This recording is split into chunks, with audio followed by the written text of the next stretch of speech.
Kalvakuntla Kavitha party TRS రద్దు కాబోతుందా? అసలు central election commission CEC నుండి ఆమెకు ఎట్లాంటి అనుమతులు వచ్చే అవకాశాలు లేవా అంటే లేవనే సంకేతాలు వస్తున్నాయి.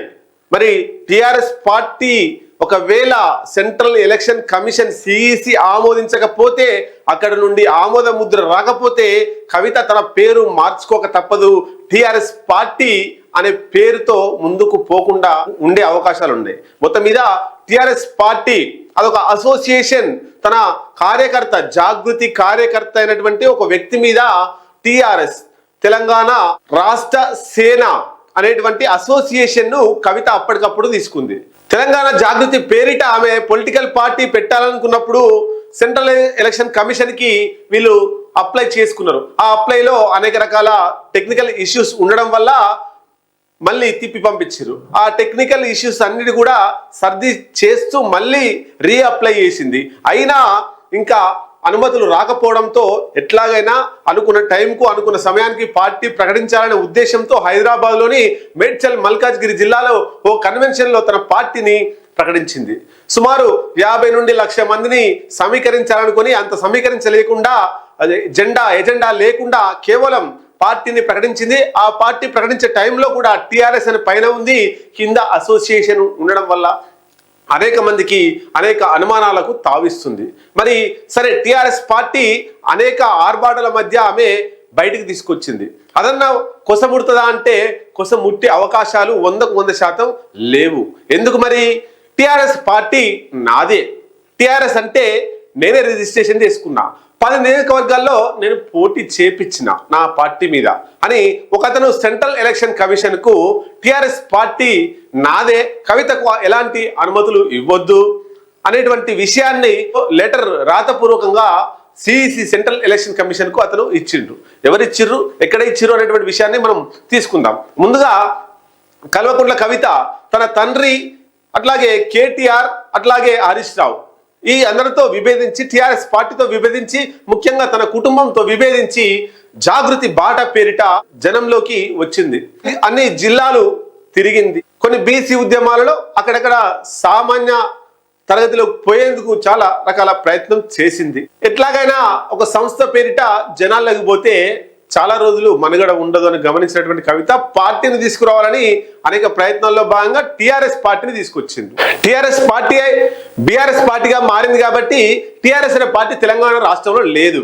ఆ టిఆర్ఎస్ అంటే తెలంగాణ రాష్ట్ర ప్రజలకు గుండెకు అతుక్కునేటువంటి ఒక పదం కాబట్టి జనాల్లోకి ఈజీగా ఆల్రెడీ టిఆర్ఎస్ పేరు పోయింది కాబట్టి అదే టిఆర్ఎస్ పేరిట తెలంగాణ ఉద్యమకారులను, తెలంగాణలో ఉన్నటువంటి మేధావులను, కవులను, కళాకారులను, రచయితలను అందరినీ కూడా తన వైపు మళ్లించుకోవచ్చు అనేటువంటి ఉద్దేశంతో టిఆర్ఎస్ పార్టీని అప్పటికప్పుడు ప్రకటించింది కల్వకుంట్ల కవిత. మరి దీని మీద ఇప్పుడు దుమారం రేగుతుంది. ఎవరు కంప్లైంట్ చేసిర్రు కవిత పార్టీ మీద? కవిత పార్టీ ఉంటుందా, పోతుందా? ఆ కంప్లైంట్ చేసినటువంటి వ్యక్తి ఎవరు, ఏమని కంప్లైంట్ చేసిన అనేటువంటి విషయాన్ని ఒకసారి మేము ముందు తీసుకొస్తా. ఈ లెటర్ ని ఇంగ్లీష్ లో ఒక వ్యక్తి సెంట్రల్ ఎలక్షన్ కమిషన్ కి రాసిండు. అది మన పక్కన వీడియో ప్లే అవుతుంది. ఎవరు కంప్లైంట్ చేసిర్రు, ఆ లెటర్ ఏంటి అనేటువంటిది, ఆ లెటర్ లో సారాంశం ఏముంది, కవిత మీద ఏం ఆరోపణలు చేసిండు, కవిత పార్టీ మీద ఏ ఆరోపణలు చేసిండు, ఆ వ్యక్తి పేరేంటి అనేటువంటి విషయాన్ని మేము ముందు తీసుకొస్తాం. టిఆర్ఎస్ అనే పార్టీ పేరు మీద పూర్తి హక్కులు నాకే ఉన్నాయి అని తెలంగాణ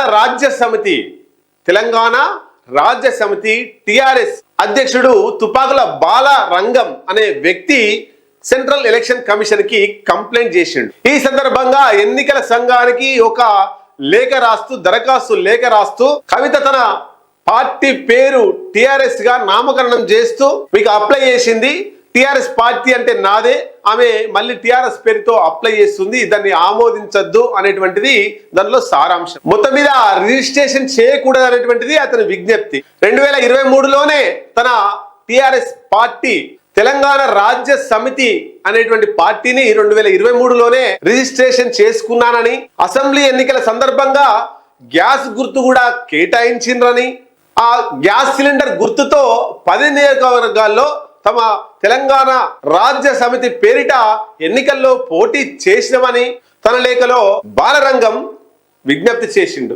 కవిత పార్టీ పూర్తిగా వేరైనప్పటికీ టిఆర్ఎస్ అనే అబ్రివేషన్ తోనే తన పార్టీ కూడా ఉంది అని, తన పార్టీ పేరు తెలంగాణ రాజ్య సమితి అని, కల్వకుంట్ల కవిత పార్టీ పేరు తెలంగాణ రాష్ట్ర సేన అని, రెండు తెలుగు పదాలలో వేరువేరు అయినప్పటికీ అబ్రివేషన్లు సేమ్ వస్తున్నాయి కాబట్టి నా పార్టీని డ్యామేజ్ చేసే అవకాశాలు ఉన్నాయని బాలరంగం ఎన్నికల కమిషన్ కి ఫిర్యాదు చేసిండు. కవిత పార్టీని టిఆర్ఎస్ పేరిట రిజిస్ట్రేషన్ చేయొద్దని ఎన్నికల కమిషన్ కి ఇచ్చినటువంటి లేఖ కల్వకుంట్ల కవిత అట్లాగే ఆమె అనుచర వర్గాల్లో కలకలం రేపుతుంది.